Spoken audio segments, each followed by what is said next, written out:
going on, everyone? Welcome into the Bettor Sports Betting Show on Bettor Sports Network and Fantasy Alarm YouTubes. Appreciate everyone jumping in on a Tuesday afternoon here. Got a lot to get to. These Tuesdays and Wednesdays are huge for college basketball. With the NFL winding down, if you're trying to jump into college hoops, we are giving out some bets here on the show. And on today's show, we'll bring on Pete Call just a sec here to give out some bets and picks, some player props that he has, some that I have as well for tonight's games. And then we'll bring on Adam Bernard, our producer and one of Bettor Sports Network's hockey guys. He's going to be coming on to give out some NHL bets for tonight. No NBA, but I do know that Iggy Gilbert is going to have his NBA bets article up on Fantasy Alarm. If it's not live already, it should be there soon. So keep an eye out for that for some NBA picks for tonight. I know yesterday James Grande gave out some winners in the hoops. So, but let's start with some college basketball. Bringing on Pete Call here.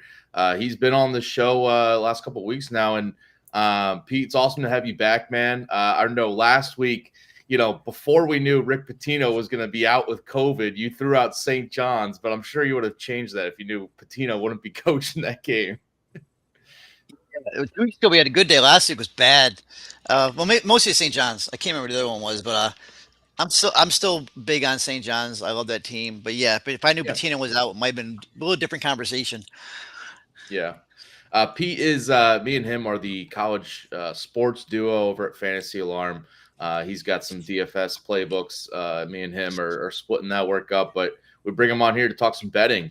Let's start out because this is a huge slate, and I know you got a bunch of picks. I got some picks. Let's start with the Kentucky South Carolina game because we're both on Kentucky here. It looks like, and I know I got my reasons. It's probably similar to you, but I mean this Kentucky team has been rolling right now. But why do you like the Wildcats on the road here in SEC play? Maybe it's just historically too. I mean, it's Kentucky. I mean, they're playing against South Carolina. I'm looking at the fourth average offensive efficiency. I mean, you can't. Man, hold on a second. I just lost my. Okay, I mean, South Carolina. I think they both only lost 3 games. All right, they both only lost 3 games, but that's probably where it ends. Their average. I think Kentucky's averaging like 93, 94 points a game. They can score. They got all these guys that can score. I think they have 5 or 6 guys averaging double digits. South Carolina, I love Michi Johnson, but still, I mean, I think South Carolina, I'm looking like they're like 234, something like that in points, field goal percentage. And the other thing is they're missing Miles Stute. Yeah. And I think Stute's a guy, he eats a lot of minutes. He's a lot more important than people think. And I just think Kentucky's offense is way too good for South Carolina. Even though South Carolina's not having a bad season right now, but you got to go in Kentucky. When you got, I mean, even their defense, 102.0 on Ken Palm, ranked 75th. Kentucky all the way. Yeah, give me Kentucky here too. I'm with you. Their offense is just it's elite right now. You said 4th in offensive efficiency overall in college basketball, but the fact that they can, in the backcourt, they can lean on whether it's Antonio Reeves, Reed Shepherd, Rob Dillingham, DJ Wagner, like interchangeably, basically. If one guy has a bad game, the other 2 are stepping up. And then they just, recently over the past month, they brought back Aaron Bradshaw in that front court. It used to be just like kind of Trey Mitchell doing a lot for at the center spot, but bringing in like a top freshman in Bradshaw. And then did you see Zvonimir Ivicic, who just made his debut for Kentucky over the weekend? This 7-footer Croatian who's like, this guy's making behind-the-back passes. He's draining threes. He's blocking shots. Like, this guy might be he's a legit difference maker. And now he's eligible for Kentucky. It's just another weapon that they have. And if 1 or 2 guys have bad games, they have other guys to go to. I didn't even mention Justin Edwards, before the season started, he was like maybe the number 1 pick, and he's kind of fallen off a little bit, but he's still a great talent. But that shows what kind of team that is, right? When Edwards was like the guy, and nobody even was talking talking about, kids like Reed Sheppard. Yeah. How deep these guys are. Yeah, in South Carolina, as you were saying, like they just don't have the offensive firepower to match Kentucky. And they play at a slower pace, a very much slower pace, which I think will be an issue because we saw them play Alabama earlier in conference play, and they got blown out. They could not match Bama's pace, and once the Tide, started hitting threes, started running, I think it was like almost a 40-point loss in that one. They also lost to Georgia at home recently, which is another faster paced team. So I think Kentucky, if they start running, they start hitting threes. They're scoring inside more easily now. I think it's gonna be tough. And you mentioned the Miles Stoop injury and absence for South Carolina. He's one of their best 3-point shooters. So they're gonna have to really kind of slow this game down to even, I think, keep it close. And it's -5.5 on the spread, but I think we both like Kentucky in this one to cover. Yeah, I mean, you said it all with that 63.7 adjusted tempo. I mean, what's really surprising, Lucas. I mean, you look at South Carolina's offensive numbers, though, 65th in the country, defense 65th in the country, both of them. But that pace brings them down. In Kentucky, I'm looking at possible double-digit win here. Yeah, and they've been kind of a covering machine lately. Looking at their last 10 games, they're 7-3 against the spread. So, keep that in the back of their mind. And they've performed well on the road too. So I'm not too scared away about going on the road here at South Carolina to get it done. All right, next game we'll dive into because we both have a pick in this one. You have a prop. I have a pick on the game. It's Oklahoma, Texas. Another, should be a fun watch tonight. But Oklahoma's 4.5-point favorites here. You like a prop in this one on JV McCollum, right? Yes, JV McCollum. I have 23.5 PRA, and I love this kid. This kid. It seems like every year Porter Moser comes up with that. It's like a common theme. He comes up with that guard every year. You had Grant Sherfield a year ago. Who was 2 years ago? Jordan Goldwire.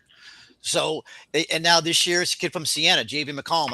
And I always thought JV McCollum belonged at this level. And I mean, I actually seen him play at Siena. And just all you got to do is go back to that last game. They played last week. In 33 minutes, he had 16 points, 6 rebounds, 3 assists, 1 steal, only 1 turnover, and that's been one of McCollum's big problems has been his turnovers. And he was 6 of 12 on twos. I mean, 0 for 4 for 3-pointers. And also he had a little bit of an ankle injury. I think he turned his ankle halfway through the game. I mean, that kid's real resilient, making mid-range shots. I remember I was watching, he was contributing really in the pick and roll, all that. This kid's got the qualities of an elite player, and 23.5. And I just had it called up. I think he's pretty much covered that even after a few weak games. McCollum also, the other kid, I can think he's going to cover his PRE also, but McCollum. So I think he's covered it last game. He covered it the Kansas game on the road. He's covered it at TCU. So McCollum's my top pick. But also, if you want to do another pick here, don't sleep on Otega Owa, same PRA. Yeah, with the McCollum one, I mean, he's like stuffing the stat sheet. Like he's their leader. Yeah, he's their leader for sure. He's like a big reason why I have confidence in Oklahoma here to cover and win against Texas. And I'm taking Oklahoma against the spread -4.5. Texas is one of those teams that like they had a good record to start the year, but we're starting to see those cracks. Yes, there's some dimples. Yeah, they just beat Baylor at home over the weekend, but it was a game that came down to the final seconds. They kind of barely survived there, but before that, they lost 3 of their previous 4 games to begin Big 12 play. And before beating Baylor last week, they had struggled against top competition. They lost by double digits to UConn, Marquette, Texas Tech, and Oklahoma here. Now Texas has to go on the road, kind of a letdown after just beating Baylor and surviving, rivalry game 2. That again came down to the final seconds there, and it was a game that Texas in the first half shot very efficiently, especially from 3-point range. They were just draining, couldn't miss. Second half, they got cold, and that's kind of been a thing for Texas this year, where they start hot in the first halves, but second half teams kind of adjust.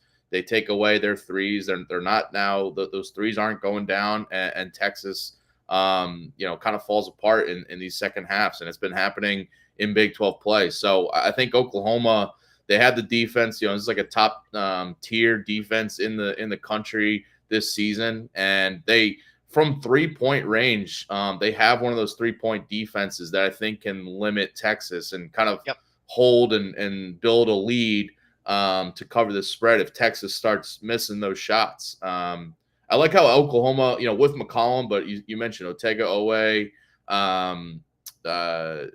Milos Uzan too. These are all like longer guards, with the length and size. Texas, that their guards are both 6 foot, and Tyrese Hunter and Max Abmas. Like, I think that's going to matter in this matchup. Just having more length on the perimeter than Texas does. Yeah, they look at that Baylor game too. Texas shot like 52% from the 3, and they still needed a buzzer beater to win that game. Yeah, so exactly. You know what I mean? So you got to see. I mean, their challenge right now. I think what they've lost 3 or 4. I think it is. Before beating Baylor, they had lost 3 or 4. Yeah. Okay, that's okay. That's what it is. So I think Oklahoma's got a really strong defense, and maybe not as, a lot of people don't realize how good the defense is, and they can hold up on the inside. So I'm with you too. I got 3.5. Right? Is that what you have? I think it's up to 4.5, but that's okay. I'll take the 4.5 also. But that's on BetMGM, by the way. But shop around. If you can get a 3.5. If you want to buy a half point or whatever, definitely go for that. But real quick, looking at Texas. So I mentioned, their record. If you just look at their record, straight up, they're 13-5, but they're 5-13 against the spread. So this is a team that, when they were favored over their mid-major teams, they weren't, winning handedly, and as underdogs, that they have not been covering as much. So. Yeah, I think is a spot to kind of fade Texas and back Oklahoma. In the chat here, by the way, we got Smokey the Cat. He's got. We'll touch on this. We're talking college basketball right now, but he's got a play here. Pete, I'll see if you have thoughts on this one.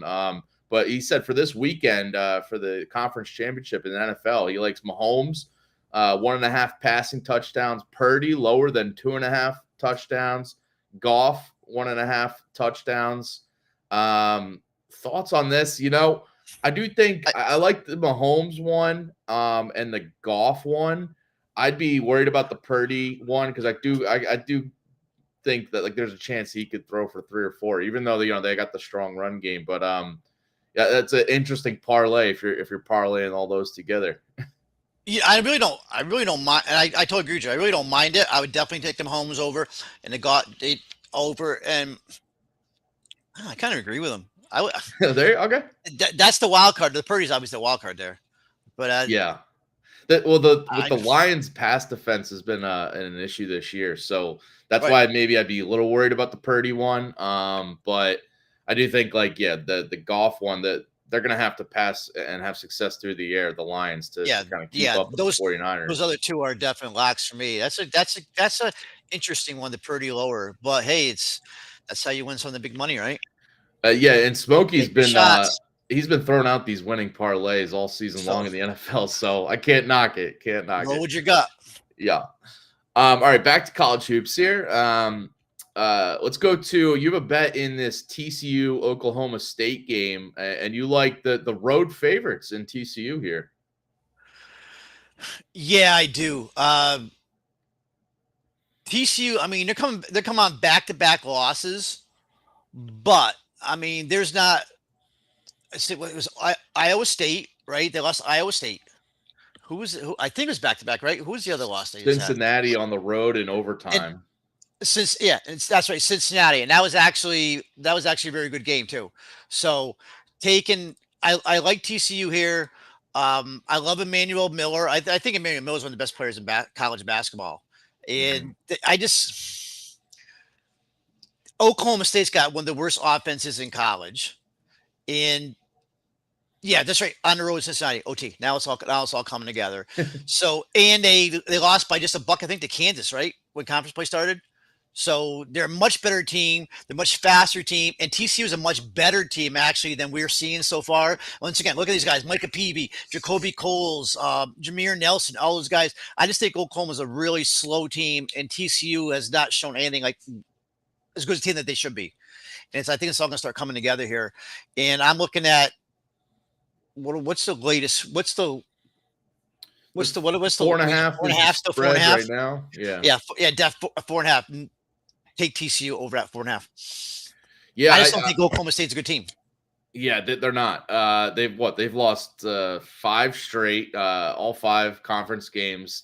And you look at their schedule overall this year, they've lost to every good team they've played. Their wins are against mid majors or Sam Houston State, teams like that, right? New Orleans, Houston Christian. Yeah, it's true. Yeah, that's. And looking at Ken Palm, like Oklahoma State, they're 116th in the country, which is low for a Big 12 team in general, but low for a power conference team. That's not DePaul or Louisville. And TCU, you mentioned. So you look at their conference record, they're 2-3 in the Big 12 so far. But you mentioned, so it was an overtime loss to Cincinnati on the road.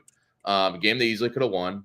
Iowa State was a 1-point loss over the weekend, and there was a 2-point loss to Kansas. But their 2 wins were, a 9-point win over Oklahoma at home and a good win at home over Houston too. So this is a team that's kind of gone through like a gauntlet in their first part of the Big 12 schedule, but now they get a significant decrease in competition now with even going on the road here. I do think it should be a TCU win.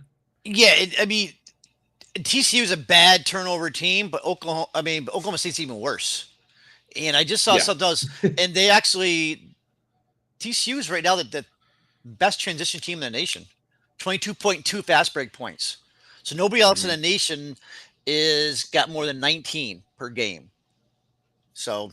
And they've won 4 of the last 5, but 4 of the last 6 head-to-head. So, and they've covered 5 of the last 6. TCU. Oh, interesting trend there. I didn't realize they've had the upper hand over Oklahoma State recently. Yep.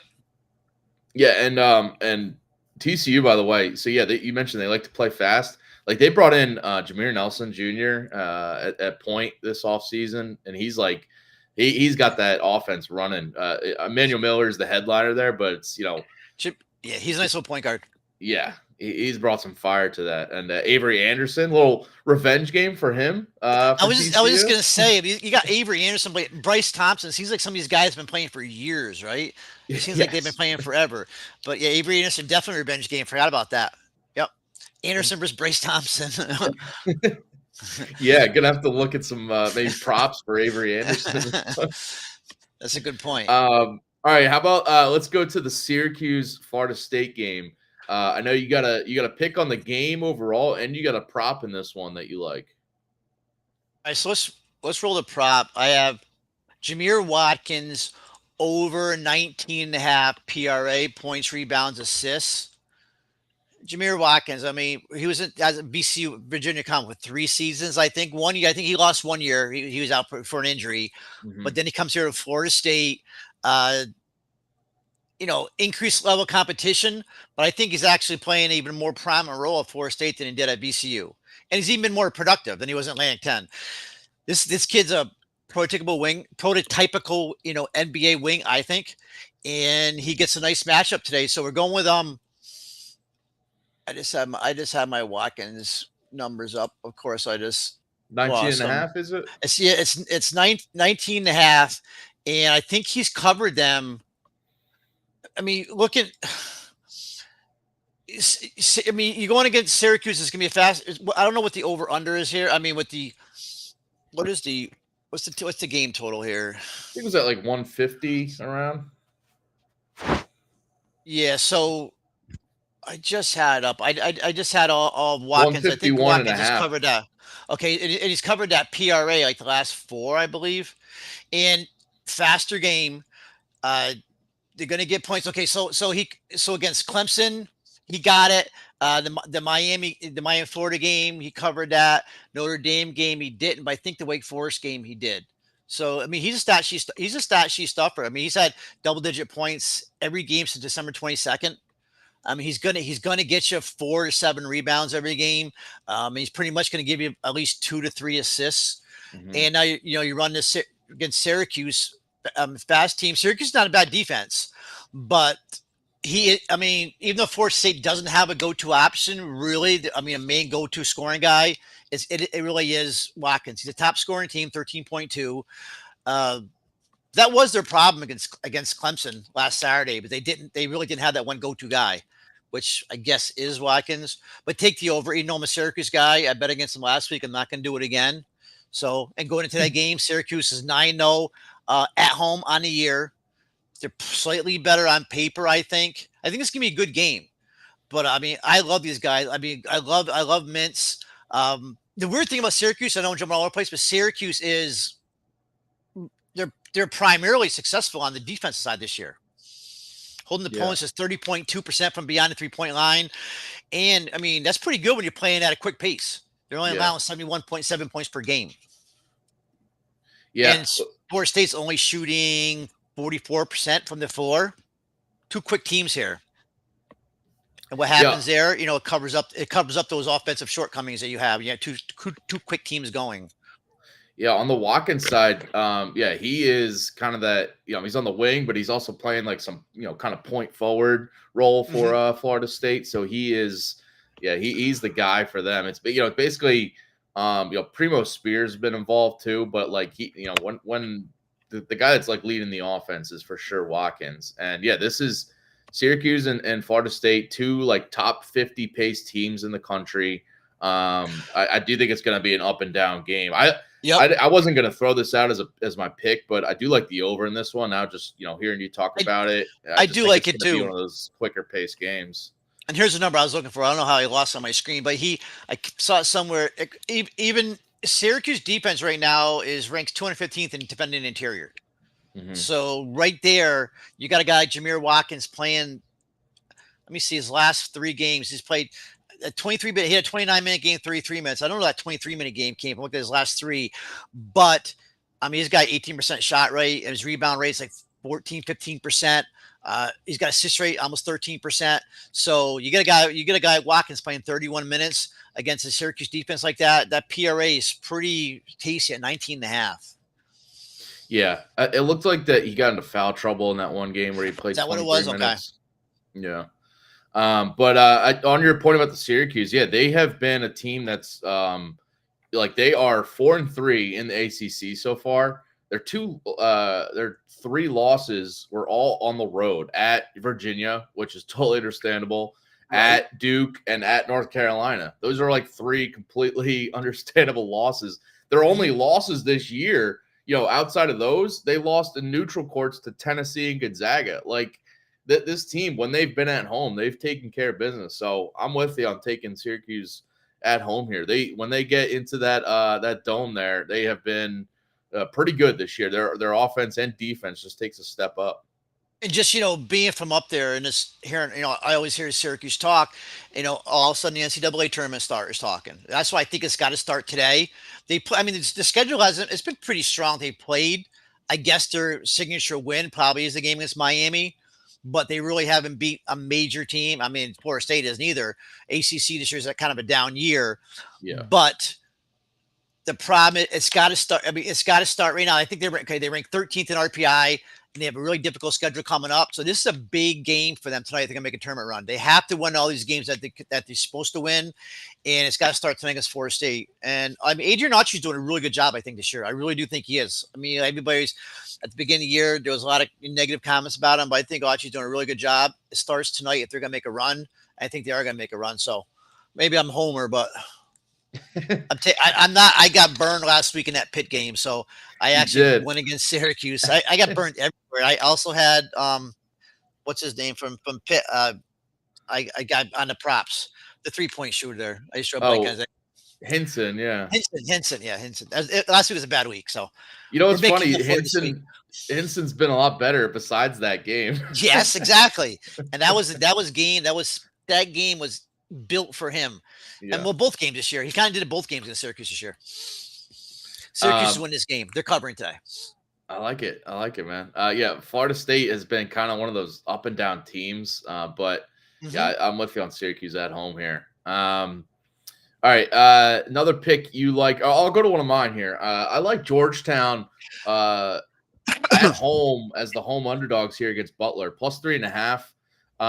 I look at Georgetown as like they're not a great team, but they're feisty as underdogs. Like Ed Cooley did this when he was at Providence, and now he's doing it at Georgetown. So they're 6-3 against the spread in their last 9 games as underdogs this year.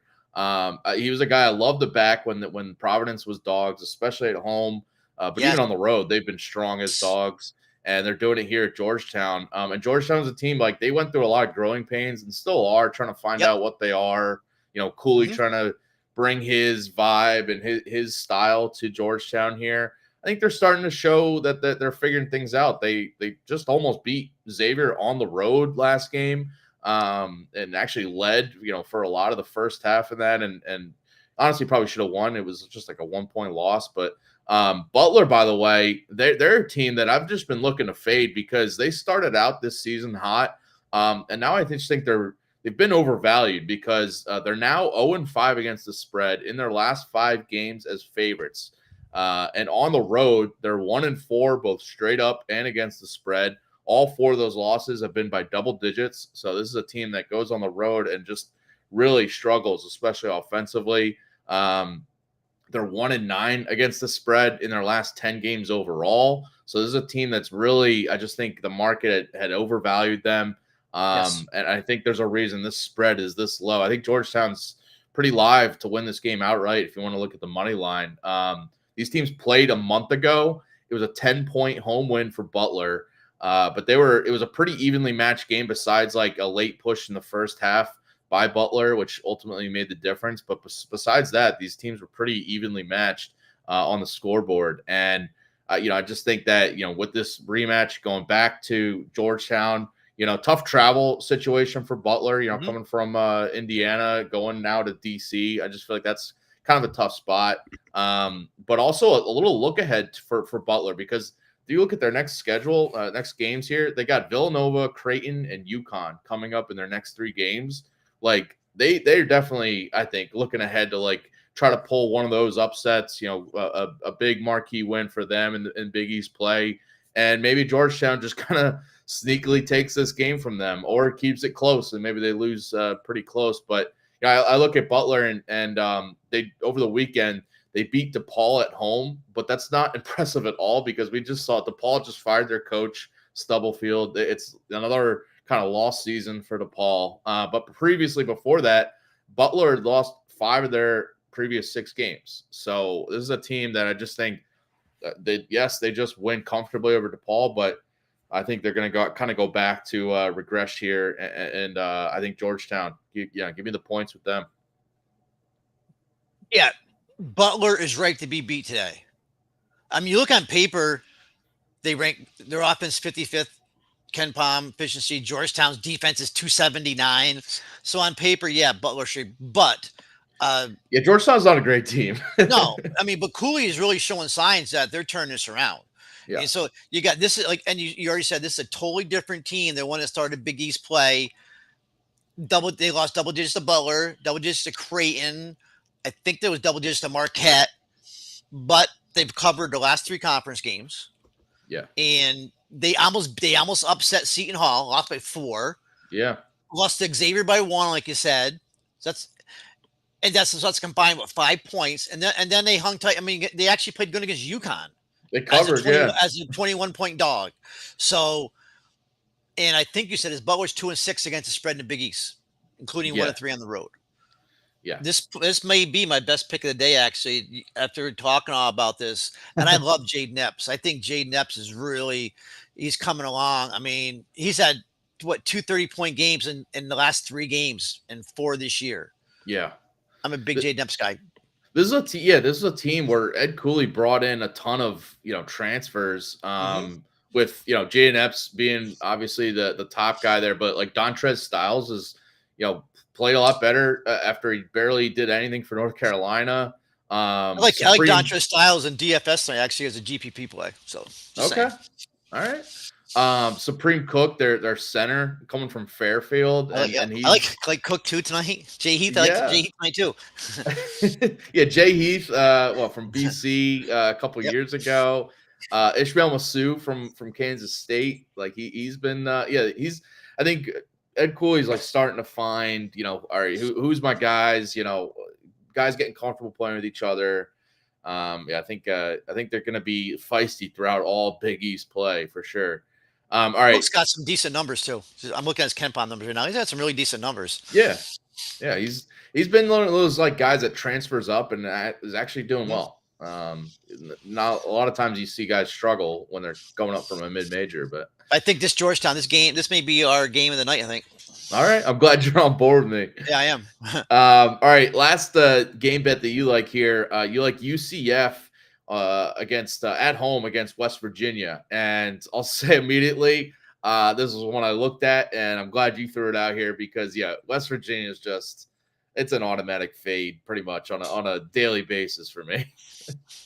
Yeah, and they're weird. They just beat Texas. Which they did. We're talking earlier that Texas is not the team people think they are. They beat Kansas. They lost Oklahoma. They beat Kansas. They just beat Kansas over the weekend, which is kind of. I think that's a prime like letdown. Like, all right, they got a huge upset win, but now they're going on the road down to Florida where you're at. I mean, that's tough. It's a definite. I mean, spot for UCF, and I like some of Virginia's players, but. There's got to be a letdown, after the Kansas win, and they're not good. They're just not good. And okay, UCF, they may not be what you want to consider like a sexy team offensively, because their offense is not good. But you look at this defense, this UCF team, they dig in. This is the numbers up here. I did have the numbers up here. UCF's got a real good defense. They do. So they're. Oh shit! I didn't realize they're ranked 7th in the nation. Their defense 94.8. I didn't realize it was that good. Oh wow! So, I mean, then you turn around and look at this West Virginia team. An offense ranked 160, 107.9, defense 104.7, ranked 125th. I mean, this is a team like UCF. That defense can grind a team like West Virginia into the ground, especially coming off a letdown game. Yeah. So West Virginia is not. They got some decent play. I like Ray Battle and stuff. UCF's covered each of the last 4 games. 8 of their last 11. No, 8 of the last 11 wins. Are all games at home. You got to lay the points here with UCF. Yeah. Their defense is not good. Their defense is so legit, as you said, and their defense was a reason. Earlier this month, I picked them, to cover against Kansas. They ended up getting the upset win there. Didn't think that would happen. I just thought they'd keep it close, but their defense, because they have a true 7-footer in Ibrahima Diallo, Omar Payne, another dude that's almost 7 foot. Like they have a ton of size down low and a ton of size across the board, but like they just getting CJ Walker back, and like him back in the mix is huge. And West CJ Virginia Walker is big. That's big. Yeah, he's huge for them. And West Virginia is still playing without Jesse Edwards, who's been out, and we'll see if he returns tonight. I saw like a report that he's maybe he's still going to sit out maybe one more game. Like I think he does, even though there is talk of him coming back tonight, but. We'll see. But if he's out, I mean, that just leans me more towards UCF. I like that. Yeah, I mean, and everything points to UCF. I mean, West Virginia surrenders 72.7 points a game. It's all adding up. That defense is so good. I mean, everything they give up only 64.6. Opponents shoot 44% from 2, 32.5%. I mean, from 3 ain't too bad, but this is a really good defensive. People don't realize how good UCF is their defense, and they can grind teams like West Virginia right into the ground. Yeah, and West Virginia, looking at their games on the road this year, they lost by double digits to Oklahoma. They lost by 34 to Houston on the road. before that, and then those are their only 2 true road games. They also lost to UMass in like a semi-road game, which is bad. So yeah, this is a West Virginia team that, like, it's a weird collection of talent, and it's kind of one of those transition years. And It is a weird collection. It is a weird. Yeah. You hit it right on the button. When you got guys like Quinn Slazinski is like your second, third leading scorer. You know what I mean? Come on. Like Kirk Teresa has been back for them, but he's not like one of their. I mean, he's scoring some and he can hit threes, but he's not like one of their best players right now. No, not at all. That's kind of like that's kind of weird too. And he doesn't even like Ray. I mean, Raycon Battle is the guy without Edwards. But Chris is just not doing. I mean, he's shooting 17.5%. That's his shot rate, 17.5%, 20% usage. So he's maybe Chris is just isn't that good. He might not be. Apparently not.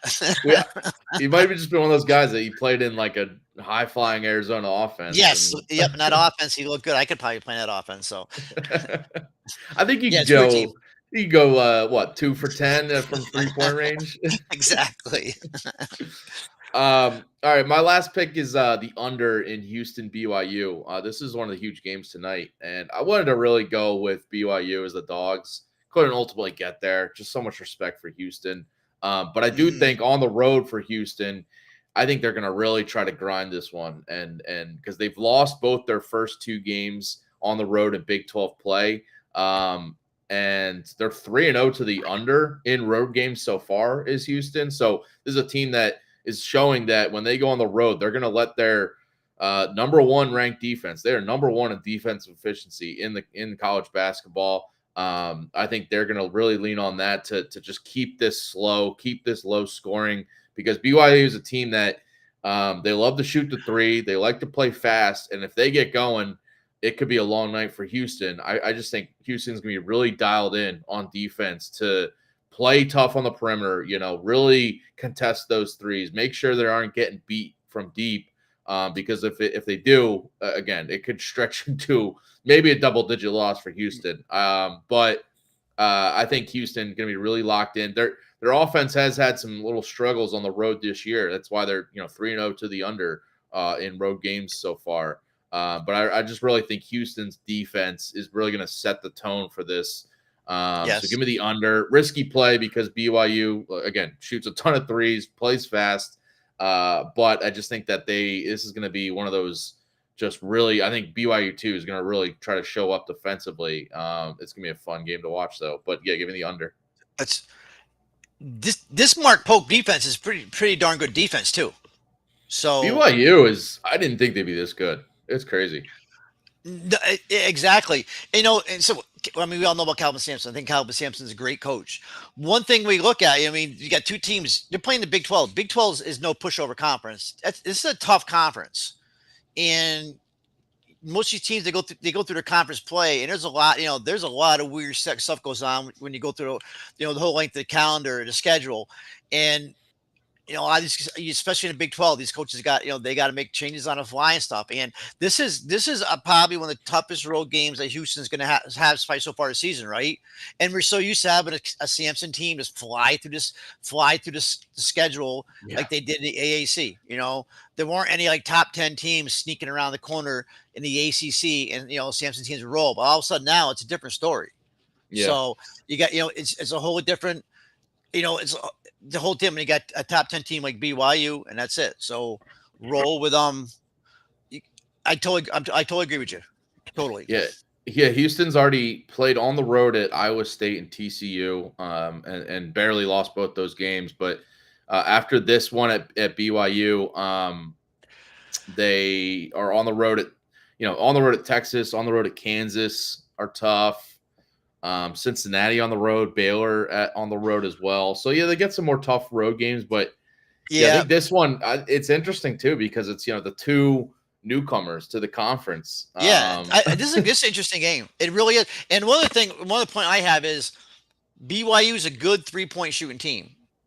And one thing that if Houston has a little bit of a blemish, I would say is defending the 3. So just something to look out there too. Which has me worried about the under, but it's also a reason why I think if I was going to pick a side in this, it would be on the BYU as the home underdogs here. But just looking at the under either way. All right, so that's some college hoops. Pete, awesome stuff. Gave out a ton of picks on today's show. Hopefully, we get some wins here because we're going to be both watching and glued into all these games. But it's nice to have some wins. Again, DFS too. You'll be playing that. Check out our Discord. Me and Pete in there if you're playing some college basketball DFS. But Pete, awesome stuff, man. Thanks for coming on here, man. All right, Servo. Thanks, man. All right, later. All right, let's wrap things up here with some hockey. Bring in our producer Adam Bernard at Pucking Thoughts on Twitter. If you aren't following him, check him out. One of the co-hosts of the Better Hockey Now show, as always. But he is here to give us some bets out. 9-game slate in the NHL tonight, and I know you got some picks here. What's up, man? What's going on? Yeah, 9-game slate tonight, and I'm going to be going to one of the games, so that's always nice. Yeah, going to be going down. The Rangers make their annual trip to San Jose, so I'm going to be heading down. I was going to say, I know you're in the Bay Area there, so all right, Rangers, San Jose. Let's start with that game because I know you got a pick for this game because if you're going to the game, you got to have something going with the game. So where are you going with this Rangers and San Jose game? Sharks. All right, so first of all, keep me in mind as I sit in traffic because it's one of those drives that's going to take me like 2 to 3 hours to get there, and then like an hour and a half at night as I make the trek from the North Bay to the South Bay. It's gonna be worth it, okay? Oh, it's always worth. Yeah, I'm very happy to do it because I used to be a season ticket holder, and now I see them once a year, so I'll gladly drive. This is the third game in 4 nights for the Rangers. They're wrapping up a Western swing, but they did have yesterday off after beating the Ducks on Sunday, losing a tough one to the Kings on Saturday. The Rangers have struggled for the first half of the month, but they seem to be getting back to their ways from last year, we'll call it. But at least against the bad teams, they're showing that. So, tonight you enter the Sharks, who are a bad team. Sure, they've won 2 in a row, but both were against, in-state rivals, and one of them was the lowly Ducks. So, and the Sharks have yet to win 3 in a row this season. I'm not going to bet that they are going to get 3 in a row against one of the top teams in the East. And even if the Rangers have been a little bumpy lately, I can't see the Sharks winning 3 in a row here. Give me the Rangers on the puck line tonight, -1.5 here. And give me a nice happy drive home at about 11 o'clock at night. Yeah, 2-goal win at least for the Rangers. I think that'll be, if it is a longer drive, at least you can have some little extra coin in your pocket with the win. Yeah, they, against the Kings on Saturday, they didn't play their greatest hockey. The Kings kind of suffocated them a little bit, and they didn't even look that good against Anaheim on Sunday until they broke out later in the game. So I think they'll ride that momentum against another subpar opponent here in San Jose. All right. The Senators and the Canadiens. You like a pick in this one as well tonight. So yeah, we talked about this one last week. I took the over in that. 2 bad teams, 2 goal, with poor goaltending. But usually when you have a teams meet in a short-term rematch, like a week later, I tend to go the opposite of what happened the previous way. So we're going to go under tonight, and it's not just a trend that we're going to follow here. There's a couple of reasons to do that. Normally, I would face Senators goalie Joonas Korpisalo, who I have said not nice things about on the show over the past few months in terms of his performance. But over his last 2 games, he's gone 1-0-1. He's stopped 48 of 52 shots. He's looking better. Jake Allen takes the crease tonight for Montreal. He looked sharp in his last start, a 4-3 win over Colorado. I've got no clue on a winner in this one, but I do think this is, I think because people think, these are poor teams, this is going to be a high-scoring affair. I think we go the opposite way tonight. I think they're going to buckle down. I think we're going to see a little bit more defensive focus, again, for 2 bad teams, just, jockeying for position. So give me the under at 6.5 at plus money, 115 Caesars there. I like that. That's a sharp play because I think like casual bettors out there might say, all right, I'm going back to the over, with this rematch. But I think the under with both teams just being a little bit more dialed in now. Well, the other thing that doesn't help too is Montreal, which helps that argument. Montreal's coming off an embarrassing 9-4 loss to Boston. So I think usually when a team gets embarrassed like that, they tend to really tighten things up. So We'll take the inter-Canadian matchup here tonight. We'll take the under there. All right. You got a pick in the Islanders and the Golden Knights tonight. New York Islanders, Vegas Golden Knights. And I'll be honest, I bring on you, Adam, and other guys that we have at Fantasy Alarm to talk hockey because I'm not totally dialed in to all these teams and players and all that. I did not realize Patrick Roy is the head coach for the Islanders now. But you, this is the second game with Patrick Roy as the head coach? Legendary goaltender Patrick Roy back in the NHL. He coached the Avalanche a few years ago, and then he was down in the major juniors with the Quebec Ramparts. And now, Lou Lamoriello, the Islanders GM, he even Patrick Roy, listen, he's a strict guy. You think about the Yankees, with the only mustache, no beard rule. Same thing for the Islanders. That was the first thing. Patrick Roy, arguably the second best goaltender of all time, even he had to shave his facial hair to become the coach of the Islanders because that's what Lou's policy is. So just give you an idea what Lou Lamoriello is like. What about playoff beards? Are they not going to rock that? Playoff beards, that's okay. I'm sure that's fine. But for the regular season, no. Even one of the best goaltenders of all time had to take the bick to his face. But this is going to be his second game. He won his debut 3-2 against Dallas on Sunday. Vegas did appear to be back on track. They won 3 in a row, but they played an up-and-down affair in Newark yesterday. They lost 6-5 in OT to the Devils. Thank you for costing me money in that one. And here's the thing. It's the Islanders still are a new look. It's their second game under Roy. So whatever changes they're implementing, Vegas really doesn't have a whole lot to work off of here. They are more of a similar style to the Golden Knights, the Islanders, than the Devils. So in that regard, Vegas may be having a little bit of a better matchup, something they're more familiar with. But right now, we talk about, the new coach wave and how long you can ride it. And we're going to talk about a team in the next pick that has really benefited from a coaching change. But I'm going to ride this for another game here.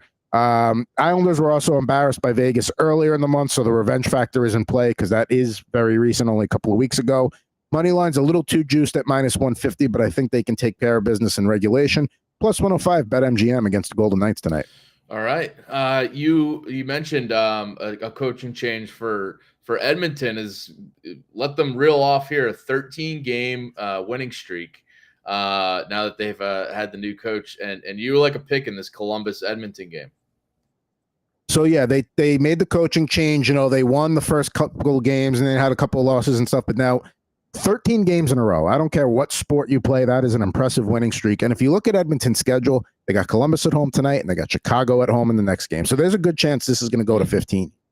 I thought about looking at the Edmonton puck line. -1.5 was way too juiced. And I almost was going to do -2.5 at +112. But you start to get nervous with those 2.5 puck lines because you're really like, as good as Edmonton has been, they have been on the lower scoring side of things lately. So why go over? Besides the whole their due argument, when Columbus plays teams that you would consider in the upper echelon of the league, they suck, they can't do anything. But when they play like the Vancouvers and the Edmontons of the world, they start scoring for whatever reason. So I think you got an Edmonton offense that's used to going out there and scoring 5-6 goals a game. Haven't done that in a while. I think the pressure is ready to burst, and I think tonight we're just going to have an explosion of offense here. Going to have a track meet. And since if you're Columbus, there's not a lot to celebrate this season. So this is one of your get up games. This is if you're a member of the Blue Jackets, this could be the game of the year. If you come off and you pull off the upset, it's a highlight of the season. So I think they're going to have to score to do that. So I'm going to take the over here at 7 plus money, 105 BetMGM. Yeah, their last 7 games here have seen less than 7 goals total between in Edmonton's games. So I think their due angle is actually making sense though. They haven't played in a high scoring game since January 2nd. Yeah, they have not cleared this over since. So I think you got a bad team coming to town, and for Edmonton too.